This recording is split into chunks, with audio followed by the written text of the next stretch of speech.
Selamat datang di channel kami, jangan lupa like dan subscribe channel di bawah ini.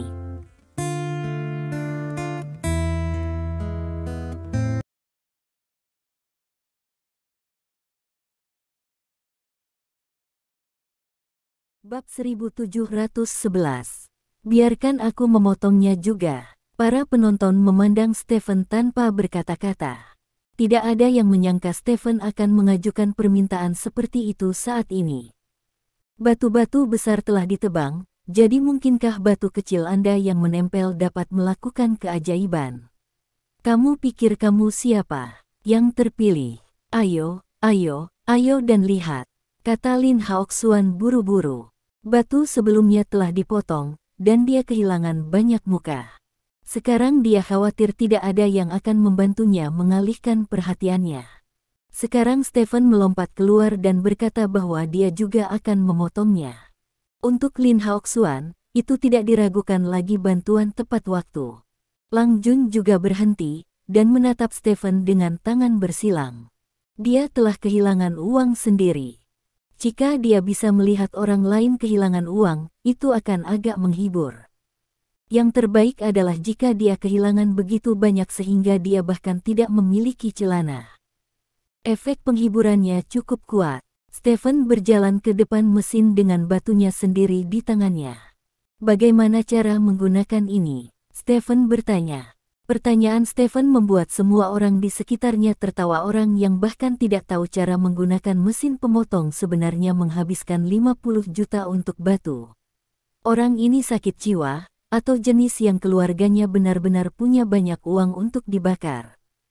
Temukan posisi pemotongan, dan perbaiki dengan pelat logam itu, kata Lin Haoxuan sambil dengan antusias membantu Stephen mengoperasikan mesin.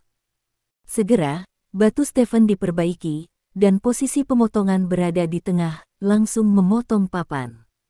Stephen menutup tutupnya dan menekan tombol. Begitu mesin menyala, 10.000 tael emas.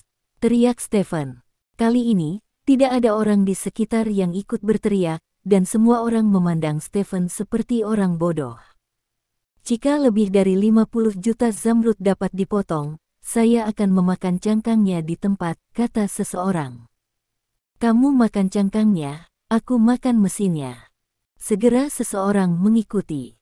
Ada semburan tawa di tempat kejadian, dan tawa bercampur dengan suara dentang mesin yang sangat bising. Tak lama kemudian, pemotongan selesai. Stephen berjalan ke sisi mesin, membuka penutupnya, dan mengambil potongan bahan. Pegang dan tunjukkan pada orang-orang besar untuk melihat apakah kamu sudah dewasa. Teriak Lin Haoxuan. Ini. Stephen ragu-ragu. Cepat, jangan malu, mari kita dengar harga 50 juta yuan. Lin Haoxuan tertawa. Apakah ini peningkatan? Stephen mengambil batu itu dan membalikkan sisi potongannya ke kerumunan. Saat permukaan pemotongan muncul di depan semua orang, seluruh pemandangan hening sejenak. Setelah beberapa detik, sial, hijau sekali. Sial, aku belum pernah melihat batu hijau seperti itu seumur hidupku. Ya Tuhan, ini terlalu dibesar-besarkan. Ada semburan seruan di tempat kejadian. Lin Haoxuan berdiri di sana tercengang, dengan mulut terbuka, tidak bisa mengucapkan sepatah kata pun. Dia tidak pernah bermimpi bahwa memotong batu Stephen akan memiliki efek seperti itu. Cangkang batu, dan bahkan bagian daging yang bersentuhan dengan cangkang, sangat jarang dan biasa saja, tetapi pada posisi sekitar 5 cm dari cangkang, terdapat warna hijau yang sangat mencolok. Penuh warna hijau ini tidak hanya cantik, tetapi juga memiliki area yang sangat luas, seukuran telapak tangan seseorang. Tidak mungkin. Lin Haoxuan bergegas ke Stephen dengan penuh semangat, mengambil senter di pinggangnya dan melihat ke wajah yang terluka itu. Dalam sekejap, seluruh bagian bersinar dengan lampu hijau yang berlebihan. Lampu hijau ini sudah menjelaskan semuanya. Apakah tidak apa-apa? Stephen bertanya sambil tersenyum. Bagaimana ini bisa terjadi? Tidak mungkin, seharusnya tidak. Lin Haoxuan bergumam, berjalan ke depan mesin, dan melepas batu yang masih terpasang di atasnya. Batu itu juga penuh dengan warna hijau. Warna hijau terang itu seperti lampu di kepala suami setelah menantunya selingkuh. Lang Jun tidak tahan lagi, dia bergegas ke Lin Haoxuan dan merebut batu itu dari tangan Lin Haoxuan. Begitu banyak sayuran kekaisaran berkualitas tinggi, begitu banyak. Gumam Lang Jun dengan penuh semangat. Berdasarkan pengalamannya selama bertahun-tahun, berat sayuran kekaisaran ini setidaknya harus 10 kati. Menurut 300.000 per gram, potongan seperti itu bernilai lebih dari 1,5 miliar. Jika dijual ke grup Lin, itu bisa dijual lebih dari 2 miliar. Haruskah aku melewatkannya? Kata Stephen sambil tersenyum. Saudaraku, kami membeli batu ini. Lang Jun berkata dengan bersemangat kepada Stephen. Bab 1712. Kamu membelinya. Berapa? Stephen bertanya. 500 juta. Aku menghabiskan 500 juta untuk membeli batumu. Kamu baru saja berpindah tangan dan mentransfer 450 juta. Kamu pasti menghasilkan banyak uang, kata Lang Jun. Begitu Lang Jun mengatakan ini, ada semburan ejekan di tempat kejadian. Semua orang dapat melihat bahwa Stephen menghabiskan 50 juta untuk membeli batu ini, yang bernilai setidaknya 1 miliar atau lebih, tetapi Anda membayar 500 juta, yang benar-benar memperlakukan orang seperti orang bodoh.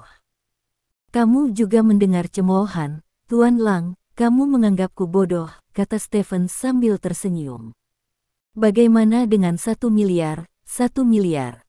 Lang Jun melanjutkan. Stephen mengangkat bahu dan berkata, saya tidak punya rencana untuk menjualnya untuk saat ini. Petik 2. Anak muda, 1 miliar sudah cukup bagus. Ini meningkat 20 kali lipat, cukup bagi Anda untuk menghabiskan seluruh hidup Anda, kata Lang Jun dengan wajah gelap. Apakah Anda benar-benar berpikir bahwa saya dapat menghabiskan 50 juta uang tunai dengan santai, dan 1 miliar dapat membuat saya menyia-nyiakan seluruh hidup saya? Stephen bertanya dengan bercanda. Lang Jun membeku sesaat, lalu tiba-tiba mengerti satu hal penting. Mereka yang bisa mendapatkan uang tunai 50 juta memiliki aset minimal 500 juta atau lebih. Seseorang yang asetnya bisa mencapai lebih dari 500 juta yuan akan menghabiskan 50 juta yuan untuk membeli sesuatu yang tidak berharga di mata siapapun. Ini sama sekali tidak mungkin. Dengan kata lain, pemuda bernama Lin Kai di depannya mungkin sudah mengetahui nilai sebenarnya dari batu ini sejak awal. Jadi dia sengaja meminta harga 50 juta. Kamu, bagaimana kamu tahu bahwa batu ini bisa naik? Lang Jun bertanya, menatap Stephen. Aku bilang aku bisa melihatmu, apakah kamu percaya padaku? Stephen bertanya sambil tersenyum. Apakah kamu menguasai beberapa metode? Lang Jun jelas tidak percaya bahwa Stephen dapat melihat, dan terus bertanya tanpa menyerah. Sebenarnya tidak mungkin. Alasan mengapa saya membeli batu ini terutama karena saudara ketiga. Saudara ketiga melihat keanehan batu ini, jadi dia meminta saya untuk membeli batu ini. Kata Stephen.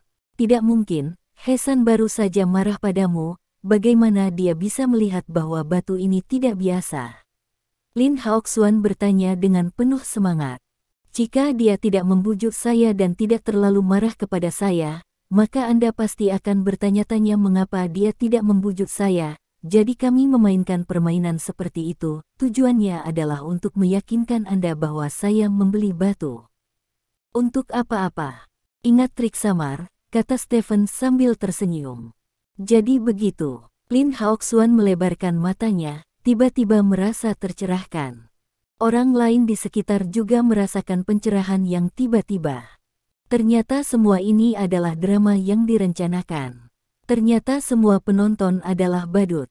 Mereka yang mengejek Stephen sebelumnya dan menganggap Stephen bodoh semuanya merasa malu saat ini. Mereka mengira Stephen bodoh karena perilaku aneh Stephen, tetapi hari ini, orang bodoh mana yang dengan santai dapat membagikan 50 juta uang tunai. 50 juta batu, terima kasih banyak. Stephen mengulurkan tangannya dan mengambil batunya sendiri yang telah dipotong menjadi 2 bagian. Lang Jun tampaknya sedikit enggan, tetapi dengan kerumunan yang begitu besar, tidak mungkin dia menginginkan batu dari keluarga kulit hitam, jadi dia harus memberikan batu itu kepada Stephen. Stephen meletakkan kedua batu itu di gerobak sebelumnya. Melihat gerobak Stephen, banyak orang ingat bahwa Stephen menyeret gerobak ini ke pasar giok hari ini untuk membeli banyak batu jelek, dan kemudian dia bahkan tidak memotongnya. Mungkinkah ada misteri di batu-batu itu? Orang-orang menatap batu itu, wajah mereka menjadi sedikit aneh. Pria tampan, bisakah kamu memotong satu atau dua untuk membuka mata kita? Seseorang tidak bisa menahan diri untuk bertanya. Apakah batu-batu ini? Stephen menunjuk ke batu-batu di gerobak dan bertanya. Ya, buka matamu untuk kami, kata seseorang. Ini. Stephen menunjukkan keraguan. Orang-orang di sekitar memandang Stephen dengan gugup. Mereka berharap Stephen akan menyetujui permintaan tersebut, karena mereka juga ingin melihat apakah batu di gerobak Stephen juga disembunyikan. Kalau begitu potong saja menjadi dua bagian, kata Stephen, mengambil batu seukuran semangka dari gerobak, dan berjalan ke depan mesin pemotong. Masih dengan proses yang sama, Stephen memperbaiki batu di mesin pemotong. Segera setelah mesin menyala, 10.000 tael emas. Stephen berkata, dan menekan tombol sakelar. Tidak butuh waktu lama untuk memotong batu. Stephen mengambil batu itu dan menunjukkan bagian itu kepada semua orang. Mendesis. Semua orang di tempat kejadian tersentak lagi. Sepotong giok hijau kekaisaran kelas atas lainnya. Isinya masih sangat tinggi. Penglihatan seperti apa yang bisa Anda katakan bahwa ada giok hijau kekaisaran kelas atas di dalamnya? Seru kerumunan. Lin Haoxuan memandang Stephen dengan tidak percaya. Selama bertahun-tahun di industri batu giok, dia belum pernah melihat seseorang seperti Siang Stephen. Dia bisa memotong sepotong batu giok dengan warna hijau kekaisaran. Apakah hijau kekaisaran ini adalah benda jalanan yang busuk? Saudaraku ini kartu namaku. Lang Jun berjalan ke Stephen, menyerahkan kartu nama kepada Stephen dan berkata, aku sangat berharap bisa berteman denganmu, telepon aku saat kamu kembali. Aku tidak tertarik padamu. Stephen mengangkat bahu, tidak mengambil kartu nama pihak lain, berbalik dan berjalan ke gerobaknya. Lang Jun berdiri di sana dengan ekspresi jelek, menggertakkan giginya dan menatap Stephen. Stephen mengabaikannya dan mendorong gerobaknya melewati kerumunan. Orang-orang di sekitar memandangi punggung Stephen dengan rasa iri dan hormat di mata mereka. Setelah Stephen menghilang, orang-orang di sini menyebarkan berita tentang apa yang baru saja terjadi, dan desas-desus menjadi semakin keterlaluan. Tidak lama kemudian legenda baru akan lahir di pasar batu giok Longguo. Saat ini, Stephen melihat Hesan lagi. Bab 1713. Hesan tidak pergi jauh, dia hanya minum teh dengan bosnya di sebuah toko di blok terdekat. Saya belum pernah melihat orang yang begitu keras kepala. Jika Anda membeli batu tanpa kinerja seharga 50 juta yuan, bagaimana orang bisa bermain seperti ini? Saya mengatakan kepadanya, tetapi dia tidak mendengarkan. Dia benar-benar baik untuk memperlakukannya seperti keledai, kata Hesani marah sambil minum teh. Saat ini banyak orang berpikir bahwa mereka telah membaca beberapa buku tentang batu giok, menonton beberapa video teduh yang memperkenalkan batu giok, dan berpikir bahwa mereka mengenal batu giok dengan baik. Orang-orang seperti itu berpikir bahwa penglihatan mereka lebih unik daripada yang lain, dan yang lainnya buta. Itu tidak berguna bagi tetangga Anda untuk mengatakan apa-apa, dia hanya bisa tersandung sendiri, dan dia secara alami akan menjadi lebih pintar jika dia tersandung lebih banyak. Meskipun biaya sekolah 50 juta sangat tinggi, setidaknya dia bisa memberinya pelajaran. Jangan marah, tidak, itu sepadan. Bos menambahkan teh ke cangkir teh Hesan dan berkata sambil tersenyum. Hei, Hesan menghela nafas, menggelengkan kepalanya, tampak putus asa. Saat ini, Stephen mendorong gerobak dan berjalan melewati pintu toko. Di tengah jalan, Stephen melihat Hesan dan menghentikan gerobaknya. Kakak ketiga. Stephen mengangkat tangannya untuk memberi salam. Jangan panggil aku saudara. Aku tidak layak menjadi saudaramu. Aku membuang 50 juta yuan tanpa berkedip. Aku harus memanggilmu saudara dengan keberanianmu, kata He San dengan wajah lurus. Kamu lebih tua dariku, dan kamu menjagaku, jadi aku tentu saja harus memanggilmu saudara laki-laki, dan saudara laki-laki ketiga, aku tidak membuang 50 juta yuanku begitu saja. Aku memotongnya di sana sekarang, dan mereka bilang aku potong, kata Stephen. Bahkan jika bukan karena mereka khawatir kamu akan roboh dan melompat dari gedung, mereka mengarang omong kosong untuk berbohong kepadamu. Jika kamu bisa memotongnya, aku akan makan nampan teh ini. He San menunjuk ke arah nampan teh di depannya dan berkata, apa yang enak di nampan teh? Ada juga mesin pemotong di sana. Stephen tertawa. Kamu masih bisa tertawa, tunjukkan batunya, lihat apakah ada bahan. Aku akan membantumu mengambilnya dan menjualnya, sedikit darah, kata He San. Stephen tersenyum, mengeluarkan setengah dari batu yang dibelinya seharga 50 juta dan menyerahkannya kepada He San. Sebelum He San mengambil batu itu, matanya menjadi lurus, karena matanya menyentuh permukaan batu yang terpotong lebih awal dari tangannya. Apa-apaan ini? He San bertanya dengan ngeri. Hijau kekaisaran yang ekstrim, kata Stephen. He San mengambil batu itu dari tangan Stephen, lalu mengambil senter untuk menyinari batu itu. Lampu hijau menerangi wajah He San menjadi hijau. Sungguh, ini benar-benar hijau kekaisaran terbaik, kata He San bersemangat. Masih ada lagi di sini. Stephen menyerahkan potongan lainnya kepada He San juga. He San melihatnya dan benar-benar bingung. Ini, bagaimana ini bisa terjadi, bagaimana mungkin? He San menggelengkan kepalanya dengan tak percaya.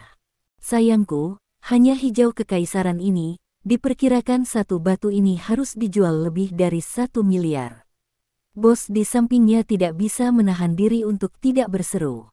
Di pasar batu giok ini, pernah terjadi sebelumnya bahwa sebuah batu dapat dijual lebih dari 1 miliar yuan, tetapi Stephen benar-benar belum pernah terjadi sebelumnya untuk memotong batu senilai lebih dari 1 miliar yuan seharga 50 juta yuan. Ini jauh lebih kuat daripada memenangkan hadiah utama dalam lotre. Old Chen, pinjamkan aku ruang tamumu. Kakak Lin Kai, ikut aku, kata He San, memanggil Stephen ke toko dengan sebuah batu, dan kemudian pergi ke sebuah ruangan kecil di belakang toko di dalamnya. He San melihat batu itu dengan hati-hati lagi di kamar tunggal. Benar-benar tidak masuk akal, Brother Lin Kai, bagaimana Anda mengetahui bahwa ada begitu banyak benda kaya yang tersembunyi di batu ini? He San bertanya dengan penuh semangat. Apakah kamu tidak melihat itu? Stephen bertanya sambil tersenyum. Aku melihatnya. He San dilingkari. Saya memberitahu mereka bahwa Anda meminta saya untuk membeli batu ini, kata Stephen. Tubuh He San sedikit gemetar, dan dia menatap Stephen dengan takjub. Kamu berada di industri batu giok. Kamu harus terkenal. Tidak seperti aku membeli barang-barang ini dan pergi, kata Stephen.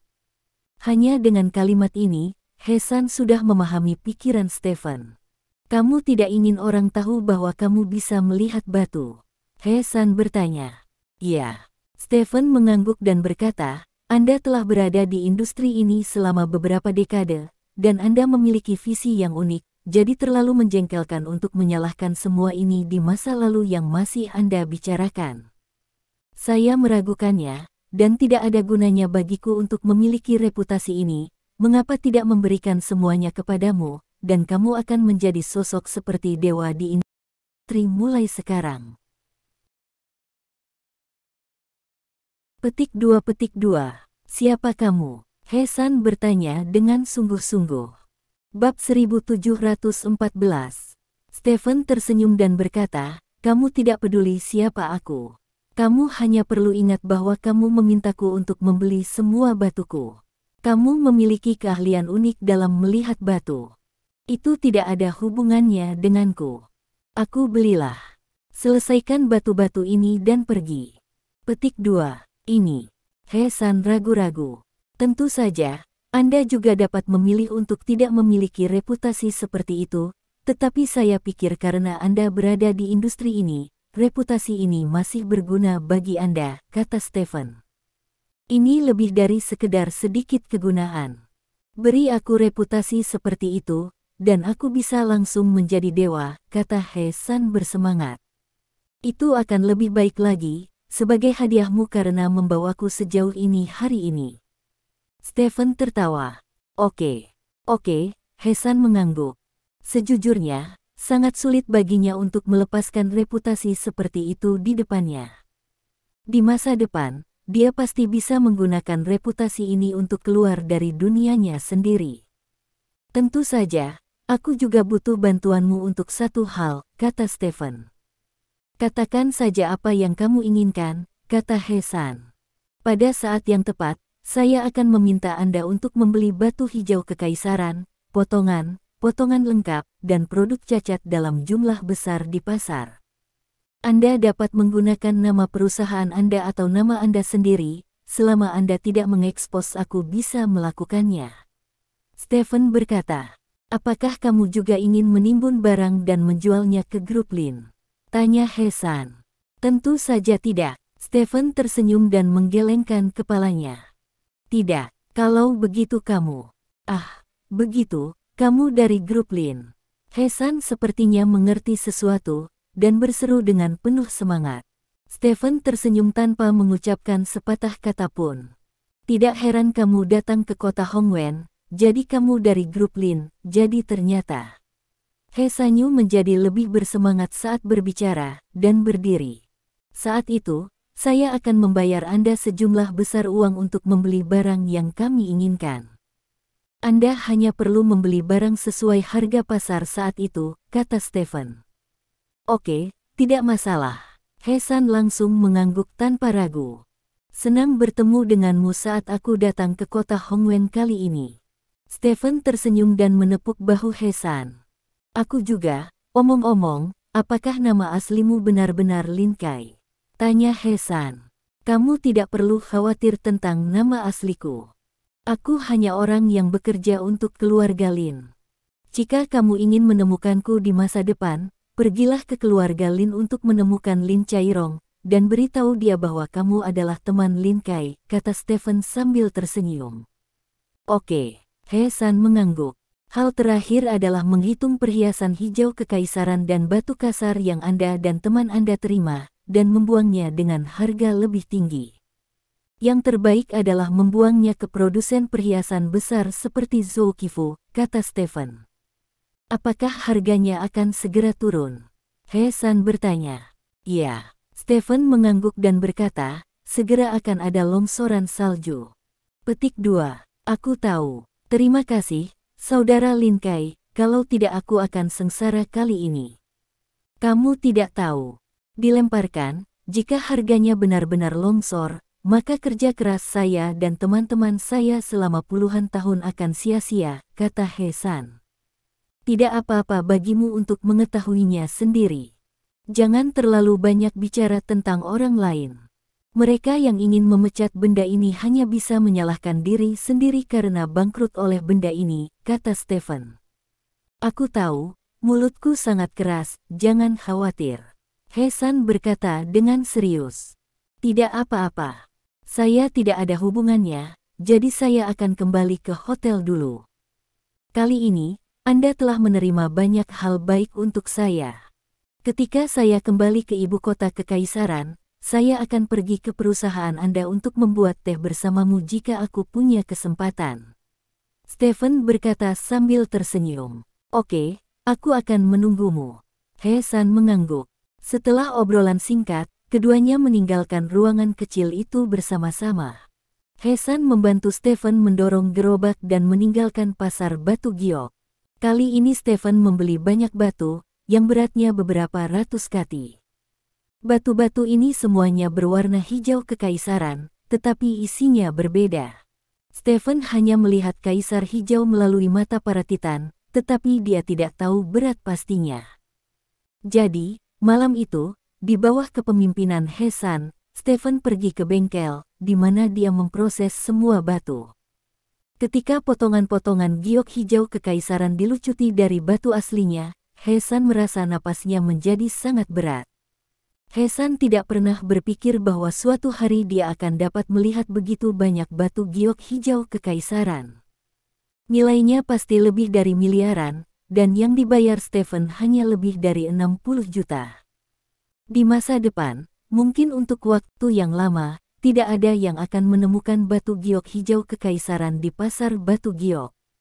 Stephen, ini setara dengan mengambil semua kebocoran dari seluruh pasar batu giok di masa lalu, sekarang, dan beberapa dekade mendatang.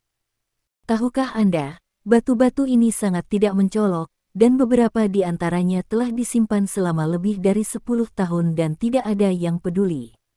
Siapapun yang membeli salah satu batu ini akan memiliki kisah legendaris tentang mengambil kebocoran. Nah, kisah-kisah legendaris ini hanya ada satu protagonis, dan itu adalah Stephen. Ini seperti pusat lotre olahraga yang mengeluarkan kartu gosok, yang mengeluarkan miliaran tiket, termasuk 100 hadiah pertama. Miliaran tiket ini akan dikeluarkan secara nasional. Akan ada hadiah pertama di berbagai kota setiap bulan, dan situasi saat ini adalah bahwa Stephen mendapatkan semua hadiah pertama di tangannya dalam satu hari dan mencakar semuanya. Itu juga berarti bahwa tidak akan ada hadiah pertama dari 1 miliar tiket lotre yang tersisa. Betapa menyedihkan pengingat ini untuk orang lain. Bab 1715. Stephen meninggalkan bengkel dengan He-san membawa tasnya. Jadei teh hijau kekaisaran berkualitas tinggi di dalam tas sudah cukup untuk membuat beberapa stalaktit. Selain itu, koleksi batu rubi dan elemen rhodium telah membuat beberapa kemajuan. Setelah Stephen kembali ke ibu kota kekaisaran, stalaktit pertama dapat dimulai secara resmi. Bagi Stephen, panen kecil ini sebenarnya bukan apa-apa, karena sebagian besar batu giok hijau kekaisaran masih berada di tangan produsen perhiasan besar. Kunjungan Stephen kali ini terutama untuk mengamati reaksi pasar, dan menghabiskan paling sedikit uang untuk mengumpulkan bahan mentah yang dibutuhkan untuk stalaktit. Tentu saja, bagi Stephen, hari ini sebenarnya hanya cobaan kecil. Sorotan sebenarnya masih besok, karena baru besok, batu giok kasar dari berbagai tempat di Asia Tenggara akan memasuki kerajaan naga dengan cara yang belum pernah terjadi sebelumnya. Sejujurnya, Stephen datang sehari lebih awal hari ini, karena berita bahwa grup Lin akan membeli giok hijau kekaisaran berkualitas tinggi dalam jumlah besar baru saja keluar dari ibu kota kekaisaran, dan itu akan memakan waktu setidaknya 1 atau 2 hari. 2 untuk menyebar ke seluruh kerajaan naga dan bahkan seluruh dunia. Oleh karena itu, besok akan menjadi ledakan nyata di pasar batu kasar, dan sejumlah besar batu kasar akan mengalir ke kota Hongwen untuk menyambut lebih banyak pedagang permata daripada hari ini. Menurut perkiraan He-san, jumlah batu kasar di pasar giok besok mungkin lebih dari 100 kali lipat hari ini. Dan besok akan ada lebih dari 10.000 pedagang permata. Panitia manajemen pasar batu giok akan melakukan ekspansi kejutan dari seluruh pasar batu giok malam ini, dan kemudian seluruh pasar batu giok akan menyambut semua orang dengan tampilan yang berbeda. He-san secara pribadi mengantar Stephen ke luar hotel. Aku akan datang menjemputmu besok. Kita mungkin tiba lebih awal besok karena akan ada lebih banyak orang daripada hari ini, kata He-san. Dimengerti, pelan-pelan di jalanmu. Stephen melambai ke He-san. He-san mengangguk dan pergi. Stephen kembali ke hotel sendirian, dan kemudian melaporkan situasi di sini ke Dong Jian di ibu kota kekaisaran. Gelembung zamrud telah diledakkan, dan gelombang ini cukup untuk meledakkan gelembung secara maksimal. Saat gelembung pecah, saatnya kita memasuki pasar untuk memanen, kata Dong Jian. Bagaimana uangnya disiapkan? Stephen bertanya. Saya telah menyiapkan cukup uang untuk memakan semua batu giok hijau kekaisaran kelas atas di pasar, kata Dong Jian. Itu bagus. Aku punya seseorang di sini, mari kita bicarakan nanti, kata Stephen, dan menutup telepon. Saat Stephen menutup telepon, bel pintu berbunyi. Stephen bangkit dan berjalan ke pintu, dan membukanya. Begitu pintu terbuka, pistol diletakkan di dahi Stephen. Stephen memandangi orang-orang yang berdiri di pintu, mengerutkan kening dan berkata, "Apa yang kamu lakukan?" "Masuk," kata pria yang memegang Stephen dengan pistol. Stephen mundur beberapa langkah, dan kemudian semua orang yang berdiri di pintu masuk ke kamar Stephen. Stephen berjalan jauh ke ruang tamu di bawah senjata. "Izinkan saya memperkenalkan diri, sesama orang Jianghu memuji saudara Dao," kata pria yang menodongkan pistol ke Stephen. "Kakak Dao, ada apa dengan datang ke sini pada malam hari?" Stephen bertanya. "Aku tidak berharap kamu menjadi sedikit berani, dan bukan tidak masuk akal bagiku untuk menodongkan senjata padamu," kata Brother Dao. Stephen melihat saudara laki-laki Dao ini. Pria ini terlihat berusia sekitar 40 tahun, dengan wajah berdaging, yang terlihat menakutkan. "Apa yang harus dibohongi? Kamu bahkan tidak memakai topeng. Kamu jelas tidak akan mengampuni hidupku." "Aku tidak berguna," kata Stephen. "Itu tidak benar. Saudara-saudaraku sebenarnya datang kepadamu untuk meminta bantuanmu. Kami tidak meminta uang atau seks. Secara alami, tidak perlu menyembunyikan wajah kami," kata Brother Dao. "Minta bantuanku, arahkan saja pistol ke arahku." Stephen bertanya dengan enteng. "Ini sebenarnya hanya batu loncatan.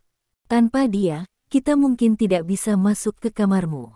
"Tentu saja, benda ini tidak berguna sekarang," kata Brother Dao sambil meletakkan pistol di tangannya.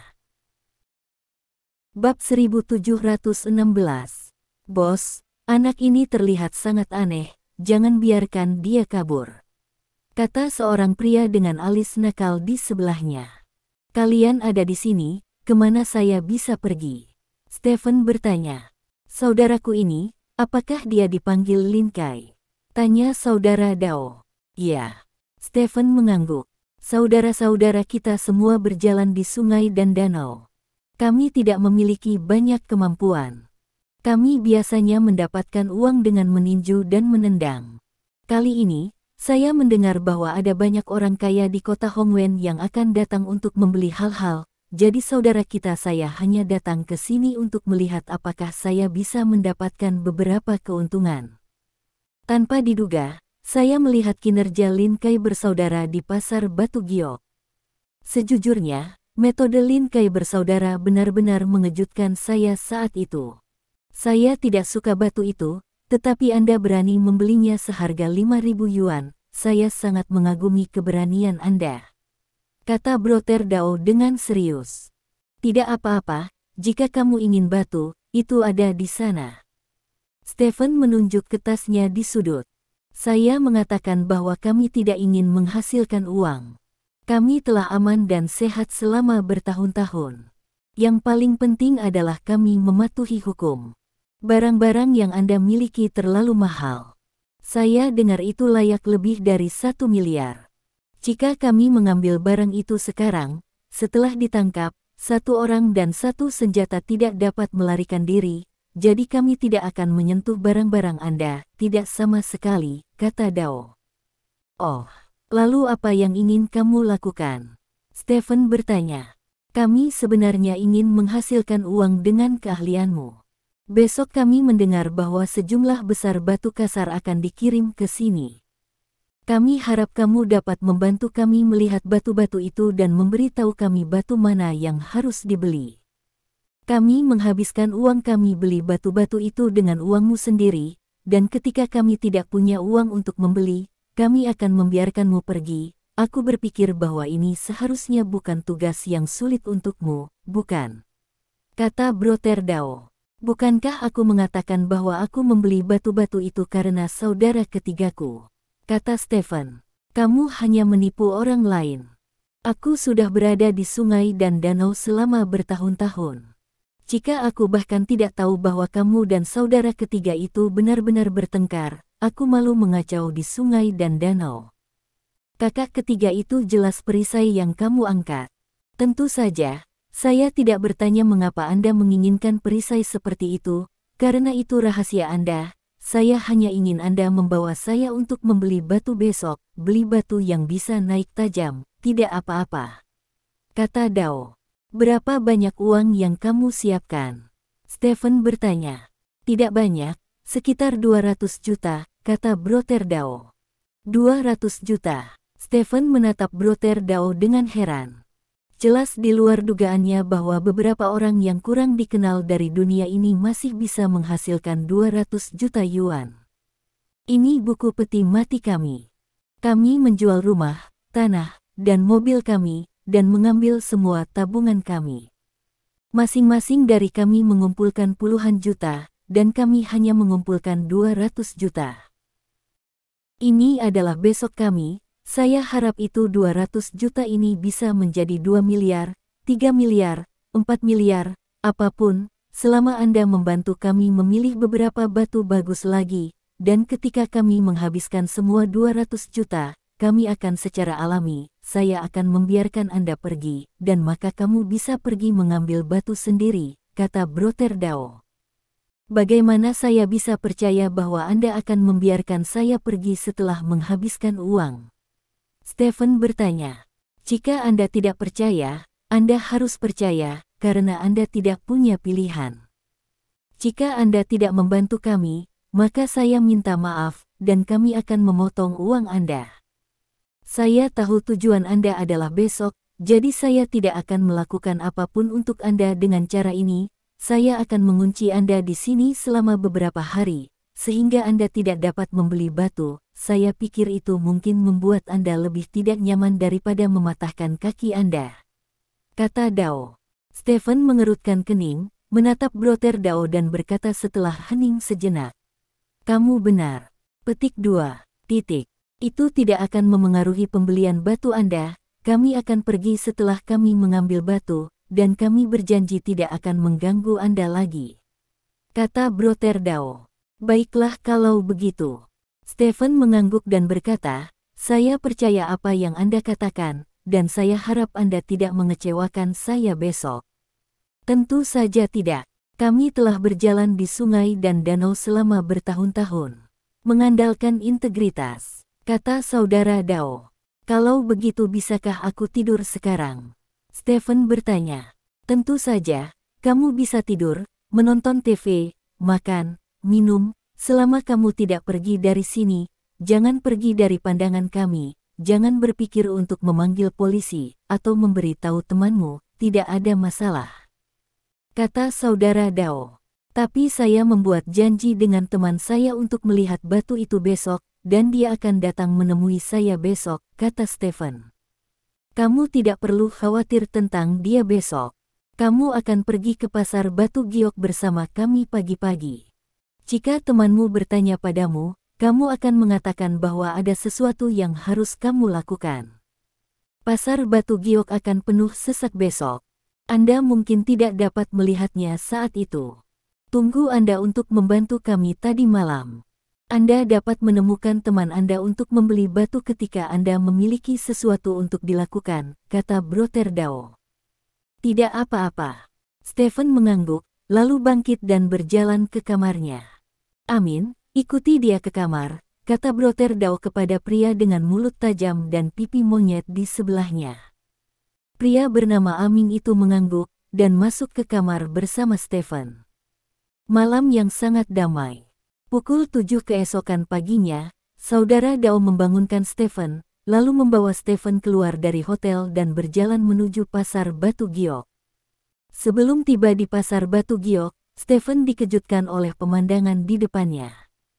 Sejumlah besar orang berkumpul di luar pasar Batu Giok, meskipun baru setelah jam 7 pagi, jumlah orangnya beberapa kali lebih tinggi dari jam 8 kemarin.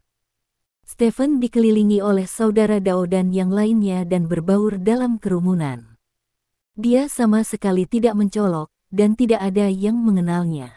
Lagi pula, hanya ada beberapa ribu orang kemarin, tetapi hari ini ada puluhan ribu orang di sini, dan banyak dari mereka datang ke sini dari tempat lain. Selama periode ini, Stephen menerima telepon dari Hesan, Stephen menjelaskan kepada He-san atas permintaan Brother Dao dan yang lainnya, dan He-san menutup telepon tanpa berkata apa-apa. Pukul 8 pagi, pasar buka. Kerumunan besar bergegas masuk, langsung memadati seluruh pasar Batu Giok. Bab 1717. Ini bisa dikatakan sebagai perdagangan batu giok terbesar sejak sejarah perdagangan batu giok di dunia. Lebih dari 10.000 orang berkumpul di pasar giok ini. Potongan batu giok yang sangat indah, potongan batu kasar dengan ukuran berbeda, dan tumpukan sampah semuanya diletakkan di rak. Hijau Kekaisaran Pamungkas adalah protagonis hari ini, tetapi itu bukan satu-satunya, karena pamungkas Kekaisaran Hijau terlalu mahal, lagi pula, hanya sedikit yang mampu membelinya, dan banyak orang masih bermain dengan batu giok kelas bawah. Banyak orang mengeluarkan barang giok berharga mereka, batu kasar, dan meletakkannya di rak. Di bawah pengaruh aliran besar orang, hal-hal yang telah terakumulasi untuk waktu yang lama dengan cepat dibeli. Transaksi hijau kekaisaran terbaik sedang berlangsung, dan transaksi artikel giok lainnya juga berlangsung pada saat yang sama. Arus kas besar mengalir di pasar batu giok. Beberapa orang mengatakan bahwa di pasar giok kecil ini, aliran modal dalam 1 jam pembukaan bahkan mencapai 1/10 dari pasar Asare Longguo dalam 1 jam pembukaan hari ini. Berdasarkan heboh tersebut, harga saham emiten terkait perhiasan semuanya naik tajam hari ini. Di antara mereka, harga saham Zouqifu tumbuh paling cepat, dan batas harian ditutup dalam waktu 1 jam setelah pasar dibuka. Di pasar giok, Stephen membawa beberapa penculik dan berkeliaran di depan berbagai kios batu kasar. Penjudi terbanyak adalah batu kasar, dan yang memiliki pendapatan tertinggi tentu saja adalah batu kasar, jadi dana terbatas para penculik sebesar 200 juta yuan semuanya digunakan di sini. Stephen benar-benar mengambil batu itu untuk mereka dengan sangat serius, karena di mata Stephen, adalah hal yang sangat baik bagi seseorang untuk menghabiskan 200 juta yuan untuk membeli batu kasar untuknya. Tak lama kemudian, sebuah truk yang diparkir di luar pasar batu giok dipenuhi dengan batu kasar. Itu benar, truk itu penuh dengan kasar. Kalau 200 JT dipakai beli batu kasar memang bisa beli banyak. Namun, karena tingkat perjudian yang tinggi, secara umum, tidak ada yang benar-benar membutuhkan 200 juta untuk mempertaruhkan begitu banyak batu. Hanya seseorang seperti Stephen dengan kepastian mutlak yang akan melakukan ini. Kami sudah menemukan bengkel pengolahan, dan sekarang kami akan mengirimkan batu-batu ini ke sana untuk diproses. Jika kualitas batu potongnya bagus, kami akan melepaskan Anda. Tentu saja, jika Anda mempermainkan kami, maka saya minta maaf. Tidak peduli berapa banyak kita mematuhi hukum, kita tidak akan membunuh orang dan membakar. Kata Dao Ge. Oke. Stephen mengangguk. Setelah itu, rombongan meninggalkan pasar giok dengan mobil dan pergi ke pabrik pengolahan terdekat. Sepotong batu dimasukkan dari mobil dengan forklift, lalu dikirim ke mesin pemotong. Selanjutnya, sebongkah batu dipotong. Sentuhan hijau kekaisaran muncul di depan semua orang seperti yang diharapkan. Batu-batu kasar yang mengandung hijau kekaisaran dari luar negeri ini diambil oleh Stephen lagi. Jumlah giok hijau kekaisaran di sini menyumbang hampir 90% dari jumlah total giok hijau kekaisaran di seluruh pasar batu kasar saat ini. Sejak awal pesta judi besar dari batu kasar ini, Stephen telah mengambil semua hadiah uang, dan sedikit sisanya akan dibagi di antara ribuan orang di pasar batu giok. Memikirkan hal ini, Stephen merasa kemampuannya benar-benar melawan langit. Apakah kamu ingin menggaruk tiket lotre? Stephen tiba-tiba memiliki ide seperti itu di benaknya, tetapi dia dengan cepat menolak ide ini. Alasannya sederhana, kecepatan menggaruk tiket lotre untuk menghasilkan uang terlalu lambat. Semua tiket lotre di suatu kota mungkin tidak memiliki hadiah khusus, dan hadiah khusus paling banyak 1 juta, dan jumlah tiket lotre di suatu kota harus puluhan juta. 1 juta itu belum tentu tersedia. Ini benar-benar lubang otak untuk melakukan hal semacam ini. Wow, hijau kekaisaran lagi. Apa-apaan, jadi kaya, jadi kaya. Sorakan dari Brother Dao dan yang lainnya terus berdatangan dari telinga Stephen. Stephen berdiri di samping, lengan disilangkan, tanpa ekspresi di wajahnya. Lagi pula, dia adalah pria saleh dengan kekayaan bersih 2 triliun yuan. Tidak peduli berapa banyak zamrud yang ada, 1 atau 2 miliar yuan akan ditutup. Tidak perlu terlalu bersemangat. Tentu saja, Stephen masih ingin tertawa di dalam hatinya. Setelah perhitungan kasar, jika batu giok hijau kekaisaran di sini digunakan untuk membuat stalaktit, maka tidak peduli berapa banyak 10 atau 20 buah yang dapat diproduksi. Akhirnya, semua batu dipotong. Potongan jadeite hijau kekaisaran ditempatkan di brankas satu persatu. Saudaraku, ayo pergi. Saudara Dao memberi perintah, dan menyapa semua orang untuk masuk ke dalam mobil. Bab 1718. Setiap orang memiliki ekspresi bersemangat di wajah mereka. Mereka tidak pernah berpikir bahwa suatu hari akan sangat mudah menghasilkan uang.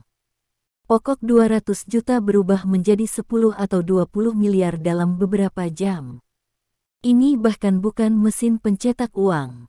Efisiensi. Kakak Lin Kai, ikutlah dengan kami, kata kakak Dao. Bukankah kamu mengatakan akan membiarkanku pergi? Stephen bertanya dengan cemberut. Maaf, kami tidak bisa menepati janji kami.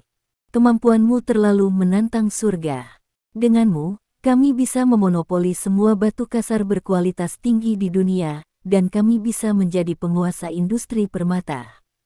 Kami tidak bisa membiarkanmu pergi, kamu sudah terlalu berharga, kata Dao. Apakah kamu tahu berapa banyak kekaisaran hijau yang kamu pegang di tanganmu terhitung untuk kekaisaran hijau di dunia?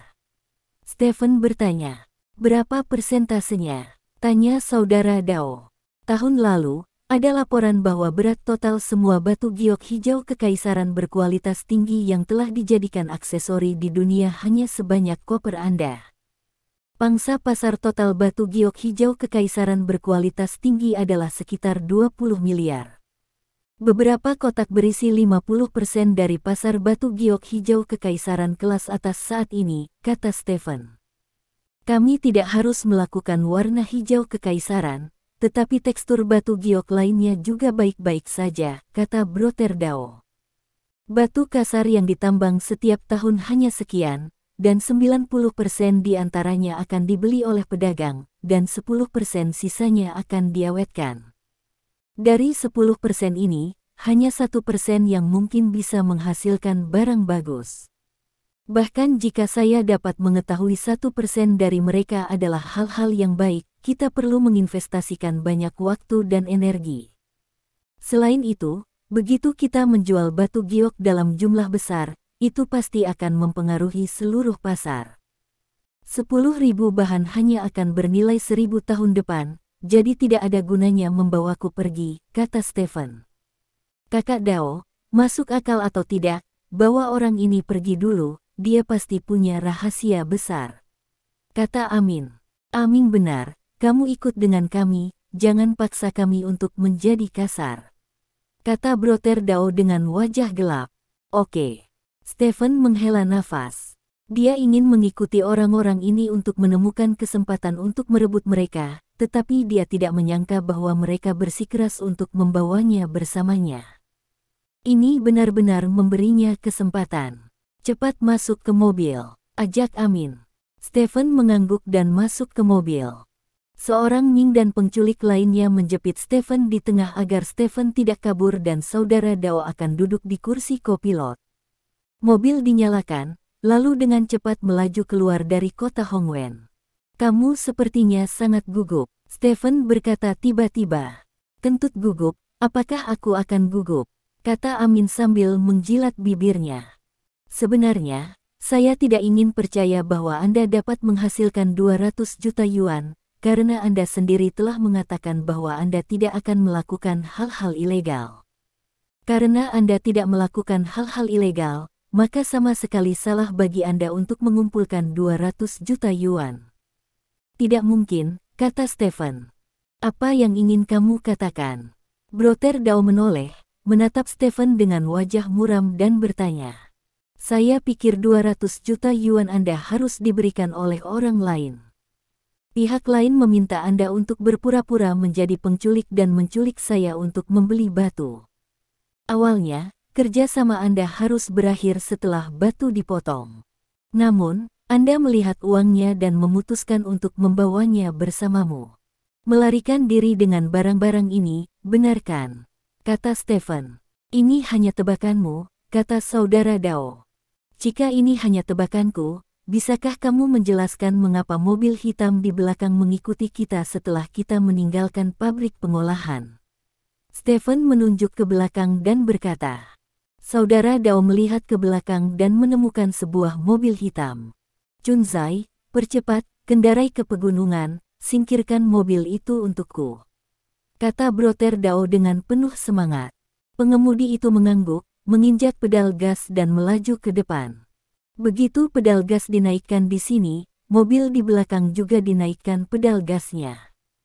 Kedua mobil itu bergerak maju dengan cepat, dan mereka bergegas ke jalan pegunungan setelah beberapa saat. Saat itu, beberapa batu muncul di salah satu ujung jalan. Batu-batu ini sangat besar sehingga menghalangi jalan, dan di seberang jalan, beberapa mobil hitam berbaris, menghalangi jalan sepenuhnya. Sekelompok orang berjas hitam berdiri di samping mobil, memegang berbagai senjata di tangan mereka, dan memandang ke depan tanpa ekspresi. Zizizi, pengemudi tidak punya pilihan selain menginjak rem dan menghentikan mobil. Kakak Dao, apa yang harus saya lakukan, itu pasti milik bos. Kata Amin bersemangat. Apa-apaan, aku tidak menyangka orang itu mengirim seseorang untuk mengikuti kita, itu salah perhitungan. Kata Brother Dao dengan wajah gelap. 200 juta, jika saya memberi orang lain 200 juta untuk membeli sesuatu untuk saya pasti akan mengirim seseorang untuk menontonnya, kata Stephen. Diam, kakak Dao menatap tajam Stephen, dan kemudian berkata kepada pengemudi, berbalik dan kembali. Bos, bagian belakang, juga diblokir. Pengemudi itu berkata dengan putus asa. Saudara Dao terkejut, dan melihat ke belakang, hanya untuk menemukan bahwa bagian belakang memang diblokir oleh beberapa mobil. Saat ini, dalam konvoi di depan, seorang pria paruh baya keluar dari kerumunan. Ming Dao, keluarkan orang-orangmu dari mobil, teriak pria paruh baya itu. Itu bos, teriak Amin girang. Keluar dari mobil, jangan melawan, kita hanya punya senjata, tidak ada kesempatan. Kata Dao. Mendengar ini, semua orang membuka pintu dan keluar dari mobil. Stephen juga keluar dari mobil bersama, dia melirik pria paruh baya di depannya dan menemukan bahwa dia tidak mengenalinya. Setelah semua orang keluar dari mobil, pria paruh baya itu melambaikan tangannya. Sekelompok besar pria berjas berjalan langsung menuju saudara Dao, mengepung saudara Dao dan yang lainnya, lalu mengikat tangan dan kaki mereka dengan tali rami. Bab 1719. Pria paruh baya itu berjalan perlahan. Beberapa kotak diletakkan di depan pria paruh baya itu. Pria paruh baya itu membuka kotak itu dan melihatnya, lalu menatap Brother Dao dan berkata, beraninya kamu meretas barang-barang kami. Petik 2. Bos, kami tidak berani, tolong beri saya jalan keluar. Kata Brother Dao dengan penuh semangat. Hidup, kamu tidak layak, masukkan orang-orang ini ke dalam mobil. Kata pria paruh baya itu. Belakangan, saudara Dao dan yang lainnya dimasukkan ke dalam mobil mereka. Pria paruh baya itu melirik Stephen, melambaikan tangannya dan berkata, masukkan juga ke dalam mobil. Petik 2. Jadi Stephen juga didorong ke dalam mobil. Pintu mobil dikunci, dan beberapa orang langsung mendorong mobil ke pinggir jalan. Di bawah jalan ada tebing.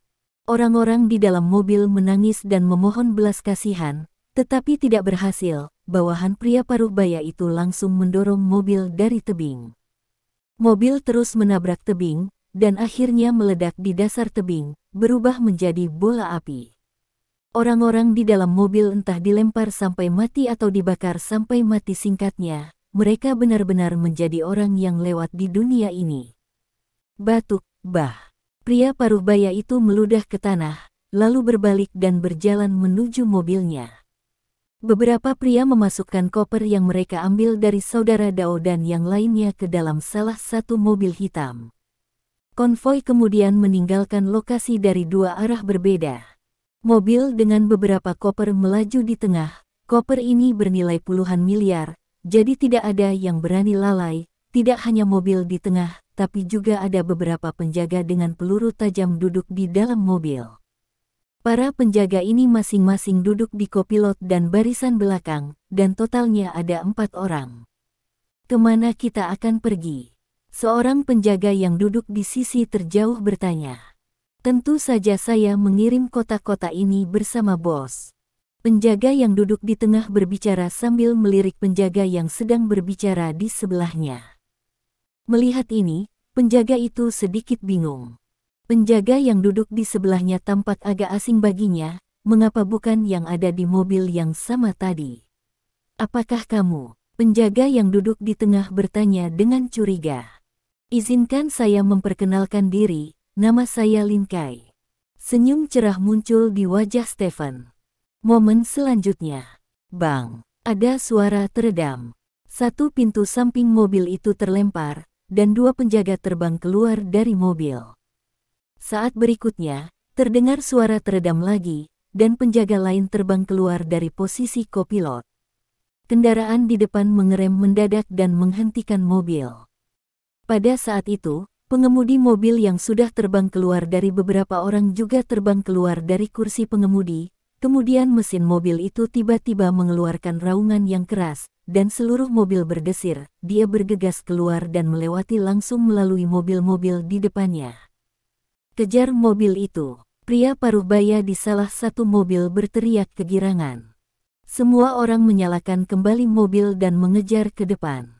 Namun, meskipun mereka sedang terburu-buru, jarak antara mobil-mobil ini dan mobil-mobil di depan masih semakin besar, karena mobil-mobil di depan hanya memiliki 1 orang dan beberapa kotak, dan pintu-pintu mobil di depan sudah hilang, jadi bobotnya lebih ringan dari mobil lain terlalu banyak. Di premis mobil yang sama, semakin rendah bobotnya, semakin cepat kecepatan mobilnya, dan keterampilan mengemudi pihak lain cukup baik. Hampir tidak ada perlambatan di gunung jalan, jadi tidak butuh waktu lama bagi semua orang untuk melihat mobil itu di depan mata.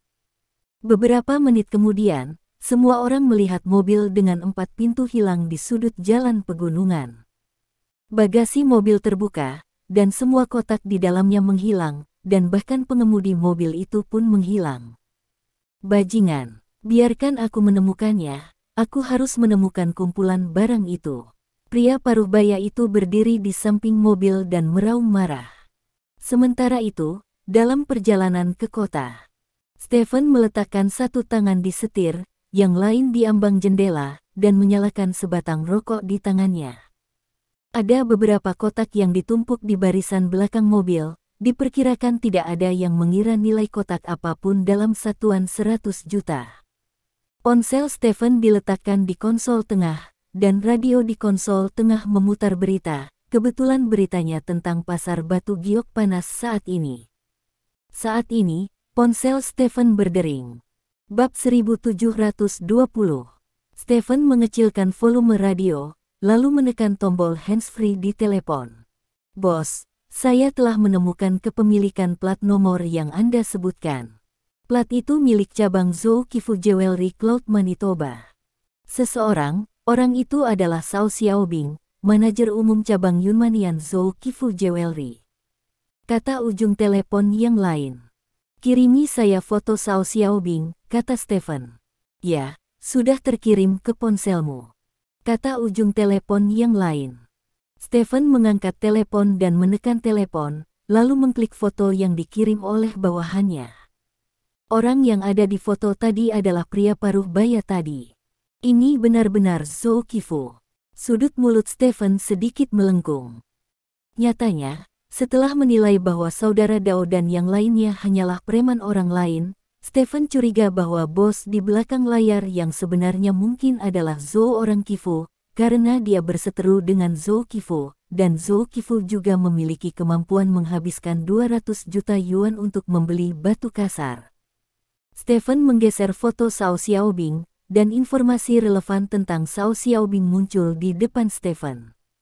Cao Xiaobing, 53 tahun ini, adalah manajer umum cabang Manitoba Zhou Qifu Yun. Informasi orang ini cukup kaya. Dia bukan pengusaha dalam pengertian tradisional. 20 tahun yang lalu, Cao Xiaobing berusia sekitar 30 tahun pada saat itu. Dia dulunya adalah orang nomor 1 di jalan Provinsi Yunmen. Dia melakukan perjalanan antara kerajaan naga dan negara-negara Asia Tenggara sepanjang tahun, berspesialisasi dalam beberapa kasino dan membunuh babi. Cao Xiaobing mengumpulkan banyak kekayaan dengan menggunakan kasino dan menyembelih babi. Cao Xiaobing yang kaya mulai mencuci uangnya dan membuka perusahaan perhiasan. Dia menggunakan perusahaan perhiasan untuk mencuci uang gelapnya. Karena terlalu banyak uang, perusahaan perhiasannya tumbuh semakin besar, dan akhirnya jatuh ke mata Zhou Qifu, dibeli oleh Zhou Qifu, dan menjadi cabang Zhou Qifu di Provinsi Yunmen, dan Cao Xiaobing sendiri menjadi cabang Provinsi Yunnan. Pimpinan perusahaan. Dengan pohon besar seperti Zhou Qifu di sekitarnya, Cao Xiaobing menghasilkan lebih banyak uang, dan dia juga sosok yang sangat penting di seluruh Provinsi Yunnan, dan Cao Xiaobing juga sangat penting di dalam Zhou Qifu, dan bos langsungnya adalah CEO Zhou Qifu Lang Jun. Melihat kata Lang Jun, semuanya menjadi jelas. Hanya saja aku memanfaatkanmu, dan kamu akan membunuhku, Lang Jun. Jika kamu tidak berbalik dan melepaskan celana dalammu, maka aku, Stephen, harus menulis 3 kata secara terbalik. Stephen dengan mencibir, dia meletakkan telepon ke samping. Ketika Stephen kembali ke daerah perkotaan kota Hongwen, hari sudah siang. Stephen menelepon He San dan meminta He San untuk makan siang bersama. Aku akan pergi dari sini setelah makan siang, kata Stephen. Sangat cemas. Apakah ini terkait dengan urusan pagi Anda? Tanya He San. Stephen meneleponnya pagi ini untuk mengatakan ada sesuatu yang terjadi, dan dia memiliki intuisi bahwa Stephen mungkin telah melakukan sesuatu yang penting. Stephen mengangguk. Menurut rencananya, dia akan membeli batu dengan He San, tetapi hari ini dia pada dasarnya telah menyelesaikan batu dengan tangan Brother Dao, dan bahkan menciptakan ilusi kematian. Sekarang dia dapat sepenuhnya pensiun. Baiklah kalau begitu, aku ingin berbicara tentang membuka mataku lagi di pasar bersamamu hari ini. Jika itu masalahnya, maka aku akan mengganti anggur dengan air dan semoga perjalananmu lancar, kata He San. Stephen tersenyum dan mengambil cangkir itu untuk menyentuh He San. Nasib kita masih belum hancur, kata Stephen. He San mengangguk dengan serius. Setelah makan, Stephen langsung meninggalkan kota Hongwen dengan membawa beberapa koper. Agar tidak meninggalkan petunjuk apapun, Stephen pergi ke kota terdekat, lalu terbang kembali ke ibu kota kekaisaran dari kota terdekat. Setelah kembali ke ibu kota kekaisaran, Stephen langsung memanggil Dong Jian, Wang Hai dan lainnya untuk mengadakan pertemuan, di mana Stephen menentukan tujuan. Beli Zhou Qifu. Baik Dong Jian dan Wang Hai terkejut dengan goal Stephen. Yah, permintaan kami untuk batu giok dan rubi tetap, dan Zhou Qifu saat ini adalah salah satu perusahaan teratas di industri perhiasan. Jika kami membelinya, akan lebih mudah bagi kami untuk mengumpulkan apa yang kami inginkan melalui Zhou Qifu di masa depan, kata Stephen. Total nilai pasar Zhou Qifu saat ini adalah sekitar 830 miliar, sedangkan volume kami adalah 2,3 triliun. Masih sulit bagi kami untuk mengakuisisi Zhou Qifu. Namun, jika pasar giok runtuh di masa depan, harga pasar Zhou Qifu mungkin ini akan sangat terpengaruh, dan mungkin ini waktu terbaik bagi kita untuk mendapatkan Zhou Qifu, kata Wang Hai sambil melihat dokumen di tangannya. Patriark, apakah Zhou Qifu menyinggungmu?